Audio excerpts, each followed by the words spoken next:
জানুয়ারি গেছে, ফেব্রুয়ারি গেছে, মার্চ গেছে, April, May, June, July, August, September, October, ডিসেম্বরের আজকে 28 তারিখ। 25 সালের বাকি আছে আর মাত্র 3 দিন। 25 শেষ, 26 কামি। হিসাব করেন, হিসাব করেন 25 সালে কয়বার আল্লাহরে সিজদা দিছি, কয়বার দেওয়ার কথা ছিল, কয়বার দিছি, কয়বার দেওয়ার কথা ছিল, কয়বার দিয়েছি। হিসাব করেন, অঙ্ক মিলান। মিলবে না।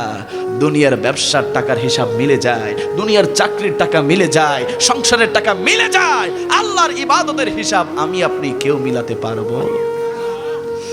25 চাইলেও কি আর আনা যাবে? বলেন না বাবা, এই 25 সাল চাইলেও আর আনা যাবে? এই 28 তারিখ আজকে চলে যাবে। বলেন না, ডোনাল্ড ট্রাম্প থেকে শুরু করে ইউরোপ ইউনিয়নের যত নেতা আছে, সৌদির নেতা আছে, মিডল ইস্টের যত নেতা আছে, বড় রাষ্ট্রপতি, বড় ক্ষমতাশীল ব্যক্তি, সবাই মিটিং বসতে বলে যে 28 তারিখটা আবার আনবো। পারবে? পারবে? গেছে মানে শেষ, খতম, আর আসার কোনো সুযোগ। আল্লাহ বলে, বান্দা ক্ষমতাবান কে একটু চিন্তা করো না। সত্যিকার ক্ষমতাবান কে একটু চিন্তা করো। এখন তো মোটামুটি পকেটে একটু টাকা পয়সা হইলে সালাম দিলে আর জবাব দিতে চাই না। ঠিক নেই? ঠিক নেই? সালাম দে, আসসালামু আলাইকুম রহমতুল্লাহ, জবাব দে মাথা লড়াই আছে না নাই? আরে বাবা সালাম দিলাম, জবাব কই? কিসের জবাব? পকেটের টাকা গরম, বিল্ডিং উঠাইছি 2-4-5 তলা, ফুলা আছে 2টা বিদেশে, টাকা ফাটাইতেছে, খাইতেছি। সালাম আমি কেন দিব? তুমি আন আমারে দিবা। নাউজুবিল্লাহ বলি না?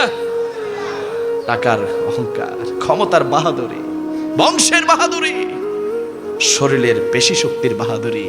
আল্লাহ বলে, বান্দা তোর আর কি টাকা হইছে, তোর আর কি ক্ষমতা হইছে?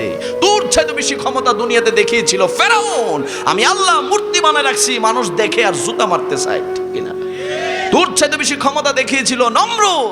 আমি আল্লাহ ন্যাংরা মশা দিয়ে তারে মারি ফেলছি। তোর চাইতে বেশি ক্ষমতা দেখাইছিল আবু জাহেল, আবু লাহাব, উতবা, সাইবা। আমি আল্লাহ তাদেরকে জাহান্নামের কুকুর বানাইছি, ঠিক কিনা? এজন্য ক্ষমতা দেখানো যাবে, অহংকার করা যাবে, তাকাব্বুরি, মাতাব্বুরি এগুলো দেখানো যাবে? আমরা সকলে কার বান্দা? আওয়াজ বলি না, কার বান্দা? আমাদের সৃষ্টিকর্তা একজন, তিনি কে?